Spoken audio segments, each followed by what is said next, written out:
जावेद अख्तर गाने तो अच्छे लिख रहे, लेकिन वो क्या कहते हैं, मैं उनको बहुत बड़ा मक्कार मानता हूं। मेरे सबसे बड़े भाई के क्लासमेट थे अलीगढ़ में, मैं उनको बचपन से देख रहा हूं। उनकी मक्कारी क्या है, वो कहते हैं कि ए हिंदुओं, तुम मुसलमान जैसे मत बनो, तुम मुसलमानों को अपना जैसा बनाओ। तो आप क्या कर रहे हैं? कुछ काम आप भी लेंगे कि नहीं लेंगे? आपकी जिम्मेदारी है कि नहीं है? आप अपनी बीवी को, वैसे ये कोई निजी टिप्पणी नहीं है क्योंकि सार्वजनिक टिप्पणी की है इसलिए मैं बोल रहा हूं, उनकी बीवी भारत के सिनेमा जगत की बहुत बड़ी हीरोइन रही। कोई ऐसा नहीं था कि उनकी मूवी देखने के लिए पाकिस्तान से मुसलमान टिकट लेके आते थे और हिंदू नहीं जाते थे। इसी देश के लोगों ने बड़ा बनाया उनको, कई अवार्ड मिले उनको, लोगों ने सर पे बिठाया। भारत के राष्ट्रपति का जो एक खास कोटा होता है कि दानिश्वर लोगों को, आर्टिस्ट लोगों को राज्यसभा में नॉमिनेट करते हैं, उसमें नॉमिनेट भी रही वो। बुढ़ापे तक उन्होंने इस देश के तमाम रिसोर्सेस का तमाम मान सम्मान पाया। अब लगा अब क्या बचा है, तो आखिर में उन्हें नाम याद आया कि मेरा नाम तो शबाना आजमी है। तो आप आइकॉन बनी और उसके बाद आपने एक बयान दिया कि मुंबई में मुसलमानों को कोई मकान नहीं देता है। तो ये कहां, सड़क पे रह रही थी? ये जो मक्कारी है सैयद हामिद अंसारी से लेकर के शबाना आजमी तक, और अब तो एक नया चलन चला है कि 2015 में कुछ लोगों को डर लगा कि भाई डर लगता है अब तो, अपनी बीवी से बेडरूम में कहते हैं सुबह ही निकल चलना है यहां से।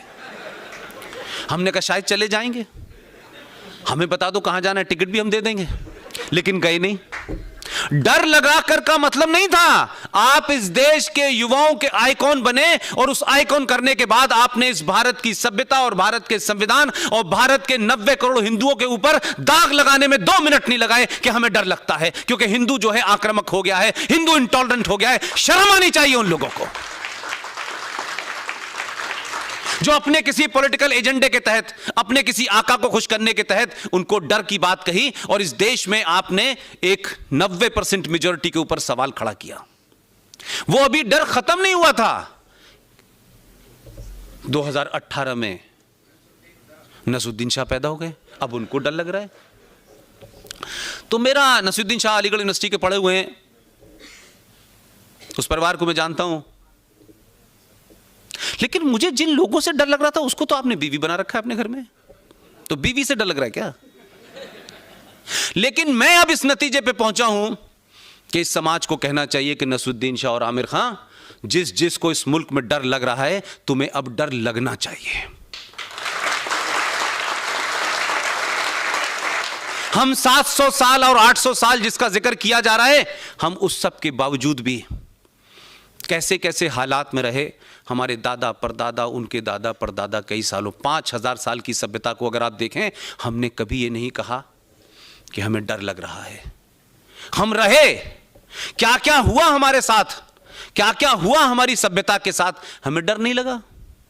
लेकिन इन्हीं मक्कार और मुनाफिक लोगों को सन 1947 में डर नहीं लगा जब 21 लाख लोग मर गए।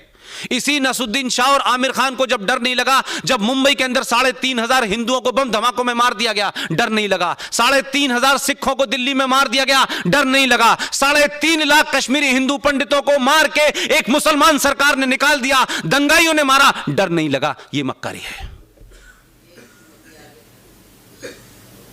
ये नैरेटिव क्रिएट करने की कोशिश की जा रही है। जो ये नैरेटिव है ये भी उसी आतंकवाद का हिस्सा है कि तुम ये करो, हम वो करेंगे। जो हथियार चला सकते हैं वो हथियार चलाएंगे। जो समाज में आइकॉन हैं वो डर पैदा करके उस पंचर जोड़ने वाले मुसलमान को डराएंगे कि तुम कल से पंचर मत जोड़ना, और हाथ में जो रिंच और पाना है उससे 2 लोगों को मार दोगे तभी तुम जीवित रह पाओगे। ये इस देश में एक कैलिब्रेटेड अटेम्प्ट है कि जो बात सोफिस्टिकेटेड अंदाज में नसरुद्दीन शाह और आमिर खान जैसे लोग कह रहे हैं, वही मक्कारी भरे अंदाज में हामिद अंसारी कह रहा है। वही इस देश में 3 जज निकल गए उनके रिटायर होने के बाद के। आप भाषण पढ़ेंगे आपको लगेगा इनको चीफ जस्टिस बना के इस देश ने एहसान नहीं किया, ये एहसान फरामोश निकले। इसलिए जिस मानसिकता से आप लड़ रहे हैं उसको समझने की जरूरत है, और अपने अंदर जो आपके लोगों ने इंजेक्शन लगा लगा के, भाईचारा, भाई वो हैं, चारा आप हैं, बने रहिए।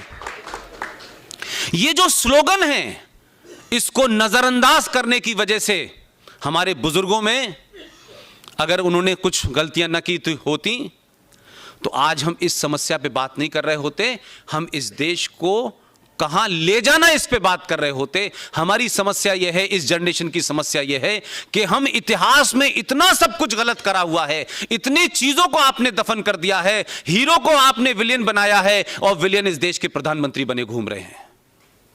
इसलिए संकट है। एक मोर्चा नहीं है आपके लिए।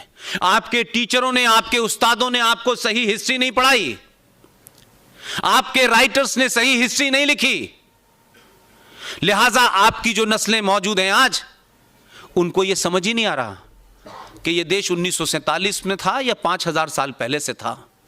यह देश भारत है, इंडिया है, हिंदुस्तान है क्या? 3-3 नाम है इसके।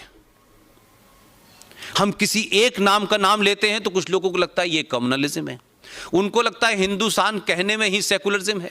तो एक नई ब्रांड आई, उन्होंने कहा इंडिया कहने में दोनों को करने लगेगा, हम इंडिया कहना शुरू कर देते हैं। तो हम किसी कंफ्यूजन का शिकार नहीं है, बल्कि हम डेलिबरेटली सच को सच कहने से डरते हैं।